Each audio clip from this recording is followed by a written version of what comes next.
Jangan lupa like and subrek ya guys. Selamat mendengarkan. Xiaoyan perlahan berjalan di jalan setapak kecil dengan pepohonan di dalam akademi. Dia menyipitkan matanya dan tidak terlalu peduli dengan tatapan panas yang melesat dari sekelilingnya. Sejak dia menjadi juara kompetisi kualifikasi 2 hari lalu, tatapan seperti ini menemani Xiaoyan. Awalnya, dia sedikit frustasi. Namun, seiring berjalannya waktu, dia hanya bisa bertindak kaku seolah dia mengabaikan mereka.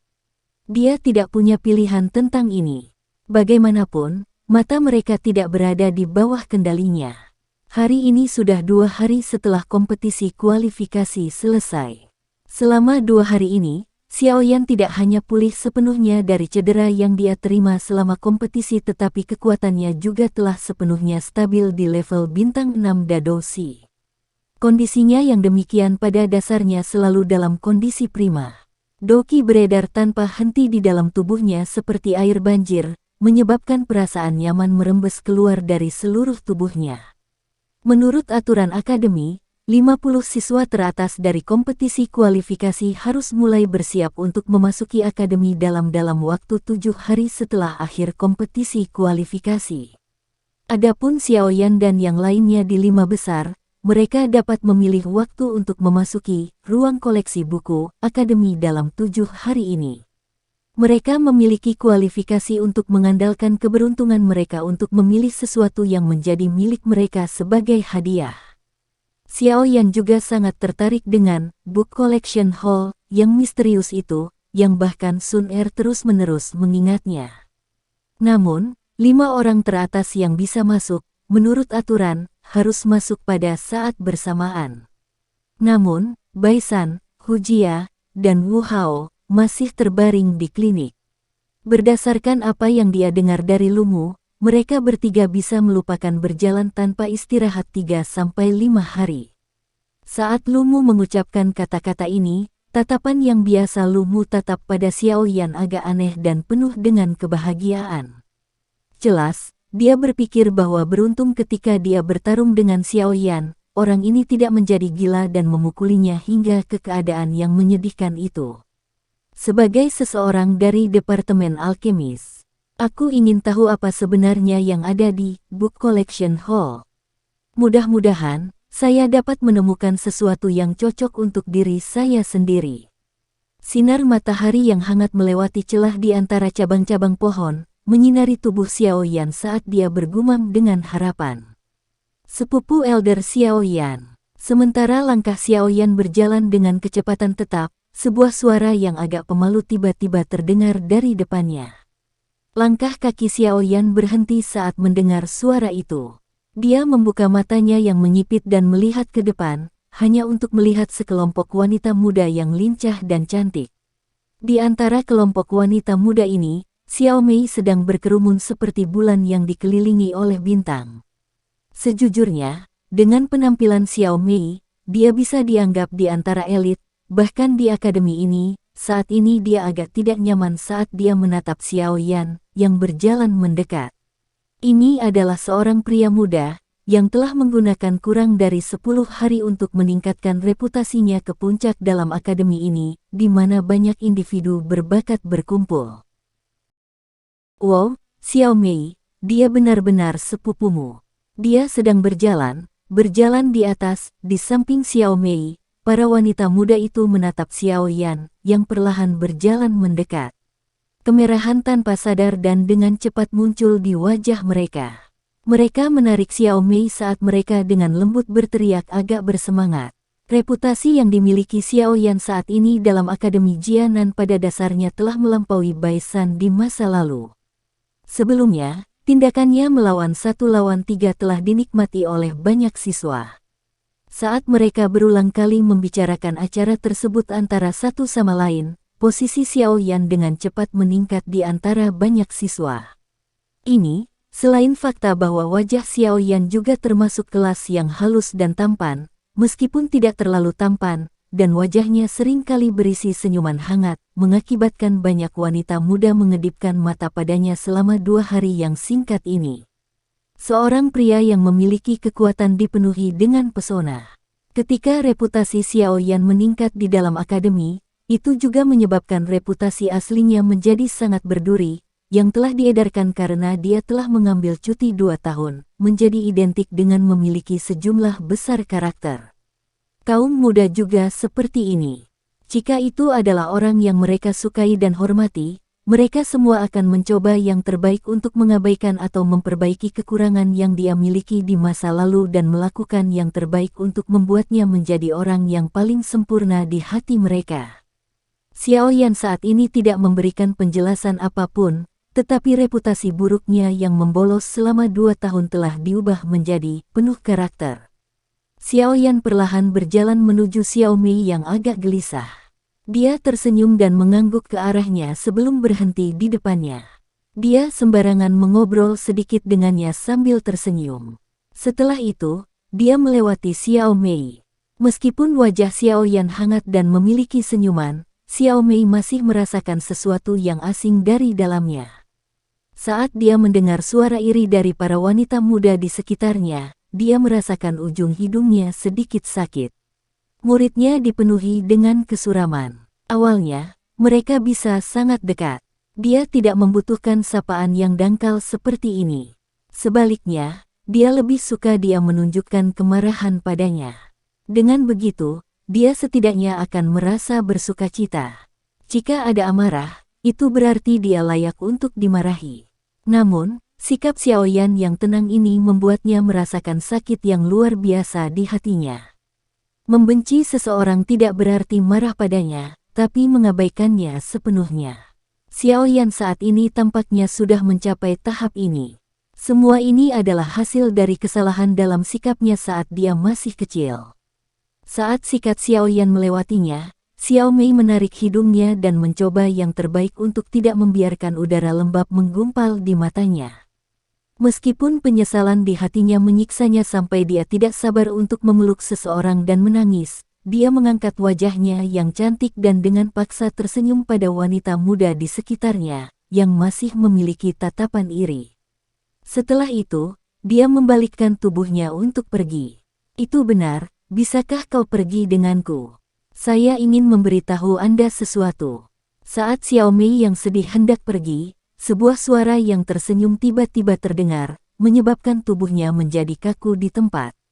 Dia buru-buru berbalik, hanya untuk menemukan Xiao Yan yang berwajah hangat. Setelah terkejut, dia buru-buru mengangguk. Dia tidak mengucapkan selamat tinggal kepada wanita muda di sekitarnya saat dia dengan cepat mengikuti Xiao Yan di bawah tatapan iri para wanita muda itu. Tatapan aneh mengikuti mereka sepanjang jalan saat Xiao Yan memimpin Xiao Mei perlahan menuju danau yang tenang. Dia berdiri di depan danau dan terdiam sejenak sebelum menceritakan tentang semua hal yang terjadi pada klan Xiao secara rinci. Tidak peduli bagaimana orang mengatakannya, Xiao Mei adalah anggota klan Xiao. Dia berhak mengetahui bahwa klan tersebut telah pindah. Apalagi, Xiao Yan merasa bersalah atas masalah pemindahan klan. Jika bukan karena konfliknya dengan Misty Cloud Sekte, klan tidak perlu terlibat dengan cara ini. Meskipun klan ini tidak meninggalkan kesan yang baik sejak dia masih muda, klan tersebut pada akhirnya adalah darah dan keringat ayahnya dan berbagai leluhur klan Xiao. Sekarang ayahnya hilang, dia, Xiao Yan, harus menjadi penjabat kepala klan dari klan Xiao. Orang akan tahu tentang ini dari saat ketiga tetua memutuskan untuk menyerahkan bidak giok misterius, yang merupakan pusaka keluarga yang juga memiliki kemampuan untuk menyimpan setitik roh milik kepala klan. Ini karena potongan batu giok adalah status simbolis dari kepala klan-klan Xiao selama beberapa generasi. Klan telah pindah. Xiao Mei juga kaget saat mendengar berita itu. Alisnya menyatu sedikit. Dia menatap ekspresi Xiao Yan dan kecerdasannya mengedipkan matanya. Dia menebak, ini karena masalah tentang Misty Cloud Sect, kan? Iya. Xiao Yan tertawa getir sebelum menjadi sedikit diam. Nada suaranya tiba-tiba menjadi jauh lebih dingin. Aku membunuh salah satu tetua mereka dan setelah itu, hubungan kami menjadi tegang sejak itu. Saya akan menyelesaikan masalah ini dengan baik dengan mereka ketika saya kembali ke Kekaisaran Jiama di masa depan. Selama periode ini sebelum saya kembali, Anda harus mencoba untuk tidak kembali ke Kekaisaran Jia Ma sebanyak mungkin. Jika gerakan Anda terungkap, Anda dan klan mungkin menerima pukulan yang merusak. Petik 2. Xiao Mei mengangguk dengan patuh.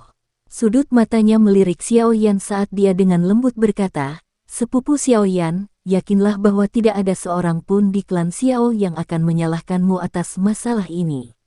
Aku takut bahkan sesepuh itu akan merasa sangat bangga karena kamu bertindak seperti ini. Selama bertahun-tahun, tidak banyak orang yang berani atau memiliki kualifikasi untuk bertarung dengan orang-orang dari Mystic Cloud Sect." Petik 2. Xiao Yan tersenyum saat mendengar ini.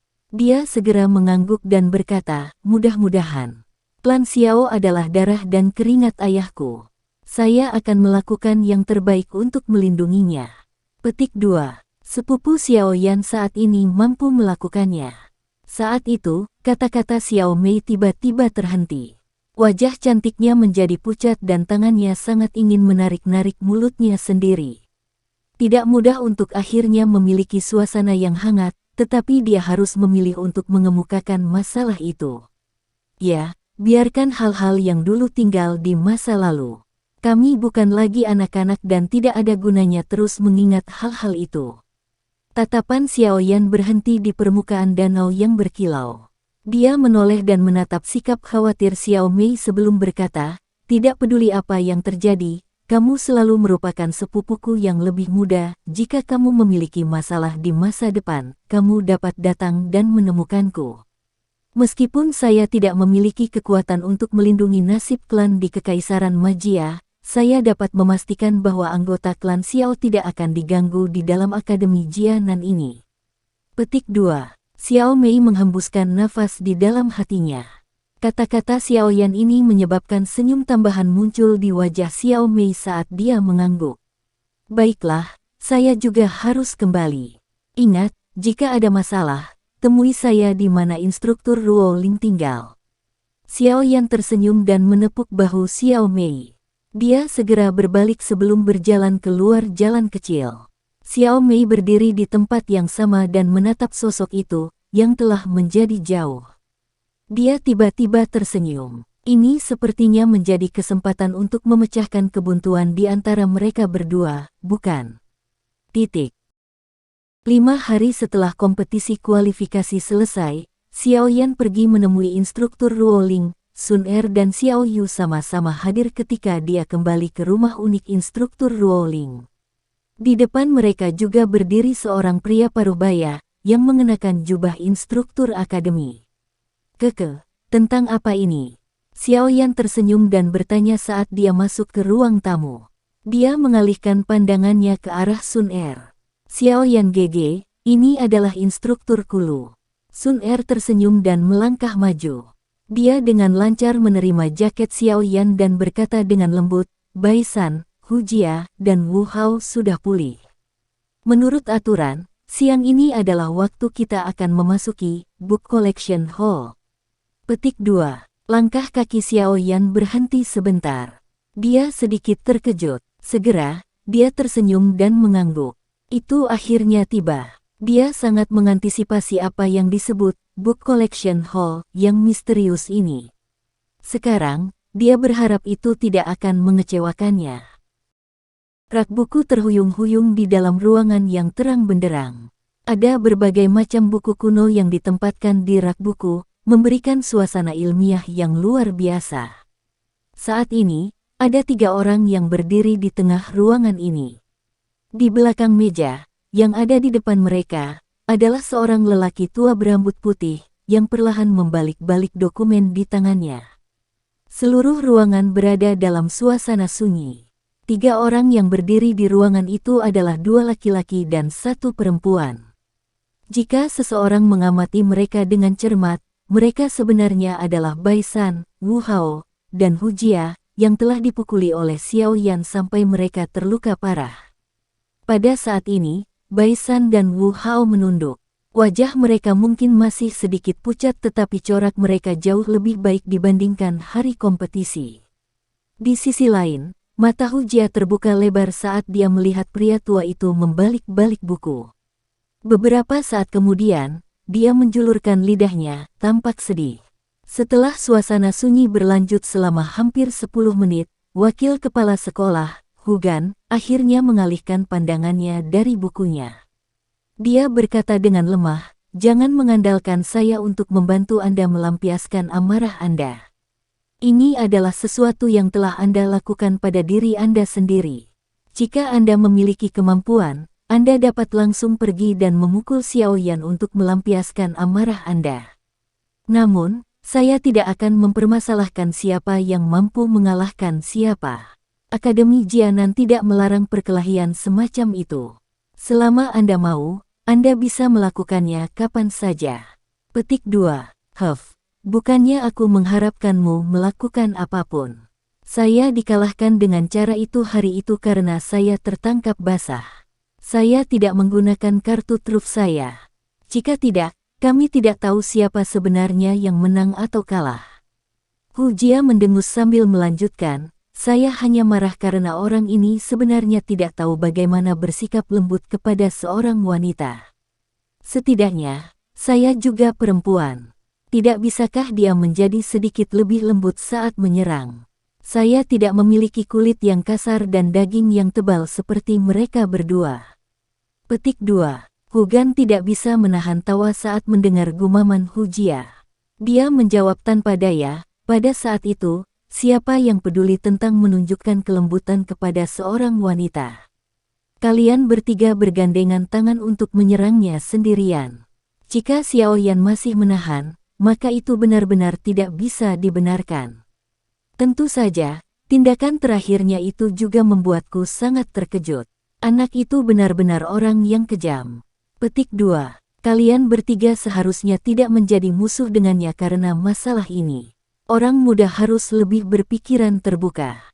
Tidak ada gunanya menjadi musuh karena hal-hal kecil seperti itu. Potensi masa depan Xiaoyan sangat menakutkan. Ingat, satu teman lagi lebih baik daripada satu musuh lagi. Terlebih lagi, musuh ini telah mencapai tahap yang menyebabkan seseorang merasa ketakutan. Hugan menatap ketiga orang di depannya dan berbicara kepada mereka dengan sungguh-sungguh. Perempuanlah yang benar-benar bisa menyimpan dendam. Saya ingat tendangan itu. Dia lebih baik tidak memberi saya kesempatan." Hu Jia meringkuk bibirnya dan berkata. Hugan tertawa saat mendengar Hu Jia mengatakannya seperti ini. Dengan pemahamannya tentang yang pertama, dia secara alami mengerti bahwa kapanpun saat seperti ini, dia benar-benar tidak akan lagi menyimpan dendam. Namun, jelas bahwa tendangan Xiaoyan memang menyebabkan beberapa kebencian tetap ada di hati Hu Jia. Dia mungkin tidak menjadi musuh dengannya di masa depan, tapi sepertinya dia tidak akan menunjukkan ekspresi ramah kepada pihak lain. Saya tidak akan memandangnya sebagai musuh, tapi saya akan memandangnya sebagai lawan yang harus saya kalahkan. Wu Hao menanggapi dengan tenang. Hugan mengangguk sedikit. Wu Hao ini memang orang yang tergila-gila pada pertempuran. Namun, itu juga karena dia adalah orang yang dia bisa berjalan lebih jauh di jalan orang yang kuat. Tidak heran kepala sekolah sangat optimis tentang dia. Kami hanya berdebat untuk bertukar poin. Sangatlah normal untuk terluka. Mengapa kita menyimpan dendam? Bai San memberikan jawabannya. Seseorang tidak bisa melihat sedikit pun kemarahan di wajahnya, yang penuh dengan senyuman. Namun, sikap Bai San yang tersenyum inilah yang menyebabkan alis Hugan sedikit merajut tanpa meninggalkan bekas. Sebagai wakil kepala sekolah dari Akademi Jianan dan dengan kelihayannya hidup selama bertahun-tahun, bagaimana mungkin dia tidak dapat mendengar apakah kata-kata Bai San ini munafik atau benar. Hugan menatap jauh ke dalam Bai San yang tersenyum, tetapi dia tidak melanjutkan berbicara. Dia dengan jelas mengerti bahwa yang terakhir sangat menikmati dicari oleh orang lain selama tahun-tahun ini. Sekarang Xiaoyan telah memukulinya sampai apa yang dia nikmati hancur, hatinya pasti akan sangat tidak mau membiarkan masa lalu berlalu. Namun, dia berharap orang ini tidak akan melakukan hal bodoh. Hugan tidak berpikir bahwa pemuda, yang berani menggunakan kekuatannya sendiri untuk menantang seluruh sekte dalam kekaisaran Jiama, akan menjadi orang biasa. Berderak, suara jelas dari pintu kamar yang dibuka tiba-tiba terdengar pelan. Sebuah suara dikirim ke dalam ruangan, wakil kepala sekolah, Xiao Yan dan Sun Er telah tiba. Biarkan mereka masuk. Hu Gan menutup buku di tangannya dan tersenyum saat berbicara.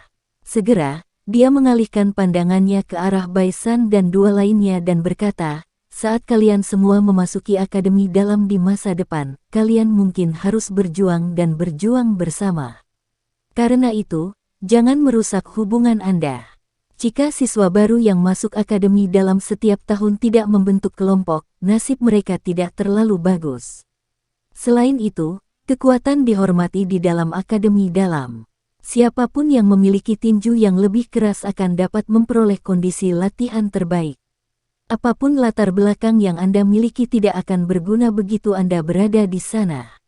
Itu termasuk kekuatan saya. Petik 2. Tatapan Hu Gan menatap tajam ke arah Hu Jia saat dia mengucapkan kalimat terakhir. Makna di dalamnya dipahami tanpa diucapkan. Mulut Hu Jia bergerak-gerak. Meskipun dia tidak berkomitmen di dalam hatinya, dia masih mengangguk di permukaan. Tidak lama setelah suara Hu Gan terdengar, dua sosok manusia perlahan masuk dari tempat pintu itu berada. Tatapan mereka menyapu sekali ke sekeliling ruangan yang luas sebelum akhirnya berhenti pada Hu Gan, yang berada di belakang meja. Keduanya mengambil dua langkah ke depan dan membungkuk. Kalian berdua akhirnya tiba. Hu Gan tersenyum saat dia melihat mereka berdua. Tatapannya berhenti sedikit lebih lama di wajah Xiao Yan. Selama 10 hari sejak Xiao Yan tiba di Akademi Jianan, ini adalah pertama kalinya Hu Gan bertukar tatapan begitu dekat dengan siswa top ini, yang reputasinya telah mencapai puncak akademi. Lembut dan lembut, dua kata tiba-tiba keluar dari hati Hu Gan saat pertama kali mereka saling memandang. Dia bergumam sedikit di mulutnya, hanya untuk tertawa getir. Kedua kata ini, dan keliaran yang ditunjukkan Xiao Yan selama pertempuran adalah dua ekstrim yang lengkap. Setelah Hu Gan dengan hati-hati menatap mata gelap, hitam, seperti tinta itu untuk beberapa saat, matanya yang tajam dan tua akhirnya merasakan rasa lekas marah dan kegelisahan yang seperti nyala api yang mengalir di bawah ketenangan. Sikapnya seperti gunung yang tenang yang menyembunyikan gunung berapi. Kapanpun dan dimanapun, gunung berapi yang menakutkan bisa meletus menjadi energi yang menakutkan dan api yang membara yang akan membuat seseorang tidak bisa berkata-kata. Doki di tubuhnya tampaknya bersirkulasi dengan lembut tapi samar-samar memancarkan perasaan gelisah, seperti gunung berapi. Sepertinya ini harus terkait dengan api surgawi yang dia kendalikan. Tatapan Hu Gan menyapu tubuh Xiao Yan dan benar-benar bisa merasakan sifat Doki di dalam tubuh orang lain.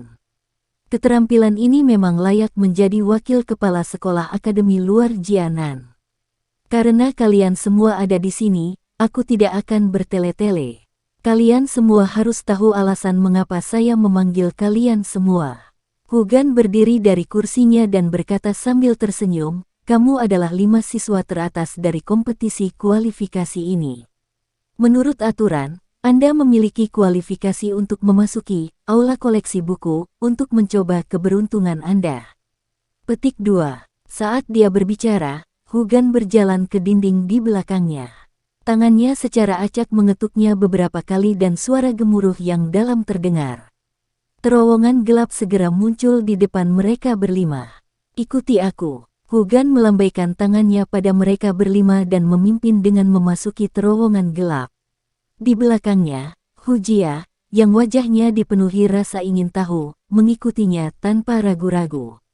Setelah itu, Wu Hao dan Bai San masuk. Hanya setelah mereka masuk, Xiao Yan menarik Sun Er dan dengan hati-hati memasuki terowongan hitam yang gelap ini. Tahun-tahun pelatihan ini telah membentuk karakternya yang berhati-hati. Setelah memasuki terowongan, Xiao Yan menemukan ada mutiara bercahaya besar yang dimasukkan ke dalam dinding. Cahaya redup menyinari terowongan sampai tampak sedikit kabur. Namun, sedikit cahaya ini sudah cukup untuk Xiao Yan dan yang lainnya. Suasana tenang di dalam terowongan. Hanya ada langkah kaki gemerisik lembut. Xiao Yan menyapu pandangannya ke arah Hu Gan, yang memimpin jalan di depan mereka. Tangan yang dia gunakan untuk memegang Sun Er tumbuh sedikit lebih erat. Sebagai orang baru yang baru saja tiba, tidak bisa dikatakan bahwa dia akrab dengan Akademi Jianan ini. Dia juga memiliki pengetahuan yang sangat dangkal tentang karakter wakil kepala sekolah yang sangat kuat. Setelah merasakan kecemasan Xiao Yan, Sun Er dengan lembut menepuk tangannya, tersenyum padanya dan menggelengkan kepalanya. Xiao Yan mengangguk sedikit dan menghirup udara dalam-dalam. Emosinya berangsur-angsur pulih menjadi tenang, dan langkah kakinya juga menjadi sedikit lebih cepat. Setelah berjalan di dalam terowongan selama hampir setengah jam atau lebih, cahaya terang akhirnya muncul di ujung terowongan. Ketika mereka melihat cahaya ini, langkah kaki beberapa orang di dalam terowongan juga menjadi lebih cepat. Sesaat kemudian, mereka akhirnya sampai di ujung terowongan dan mengambil satu langkah keluar. Cahaya yang menusuk mata tersebar dari cakrawala, menyebabkan Xiao Yan dan yang lainnya biasa menutup mata. Beberapa saat kemudian, mereka perlahan membukanya dan melihat pemandangan yang muncul di depan mereka. Mereka sedikit terkejut. Pada saat ini, pemandangan yang ada di depan Xiao Yan dan yang lainnya jelas merupakan alur lembah tertentu. Tembok gunung yang terjal itu memanjang ke atas secara vertikal. Akhirnya, itu meluas sampai ke ujung pandangan seseorang. Di dalam 3 permukaan tebing, secara kebetulan ada tanah kosong yang sangat luas. Pada saat ini, paviliun kuno yang sangat besar, yang begitu besar sehingga membuat seseorang tidak bisa berkata-kata, berdiri di sana. Tatapan mereka perlahan menyapu paviliun kuno yang besar dan akhirnya berhenti di papan nama horizontal yang sangat kuno yang ada di paviliun. Di atasnya, 3 kata, yang menjadi kabur karena kerusakan waktu, tampak samar-samar. Balai koleksi buku. Kata-kata kuno mungkin telah mengalami kehancuran waktu tetapi Xiao Yan dan yang lainnya masih merasa terkejut dengan konsepsi artistik pedesaan yang terkandung dalam kata-kata itu. Itu layak menjadi aula koleksi buku misterius dari Akademi Luar Akademi Jianan. Hanya papan nama horizontal ini yang sudah mengungkapkan statusnya. Hu Gan memimpin mereka berlima saat mereka perlahan berjalan menuju aula koleksi buku. Mereka akan memasuki jarak 20 meter dari aula, ketika Hu Gan tiba-tiba berhenti. Dia menangkupkan tangannya ke arah aula koleksi buku dan berkata, 5 nama teratas untuk kompetisi kualifikasi tahun ini telah lahir. Menurut aturan, saya bawa mereka ke sini. Sesepuh, tolong buka pintunya. Petik 2. Kata-kata Hu Gan dibawa oleh Douqi saat itu bergema tanpa henti di lembah gunung kecil. Mereka tidak menghilang untuk waktu yang lama. Tidak lama setelah kata-kata Hu Gan terdengar, mata Xiao Yan yang menatap tajam ke aula koleksi buku tiba-tiba menyusut. Tatapannya tiba-tiba berubah. Akhirnya, mereka berhenti di 2 sosok berjubah abu-abu, yang duduk bersila di tanah. Ketika mereka masuk lebih awal, dia dengan jelas melihat bahwa tidak ada satu orang pun di sini. Namun, pada saat ini, 2 orang berjubah abu-abu ini muncul, seolah-olah mereka telah duduk di sini selama ini. Adegan aneh ini menyebabkan rasa dingin dan sok muncul di hatinya. Selain terkejut, bagaimanapun, minat yang dia miliki untuk aula koleksi buku ini semakin padat. Untuk itu diperlakukan dengan sungguh-sungguh oleh Akademi Jianan, sepertinya hal-hal yang ditempatkan di sini juga bukanlah hal-hal biasa. Tempat ini memang layak menjadi bagian dari Akademi Jianan. Warisannya memang kaya. Petik 2. Sekian dulu ya guys. Terima kasih sudah mendengarkan. Bye-bye.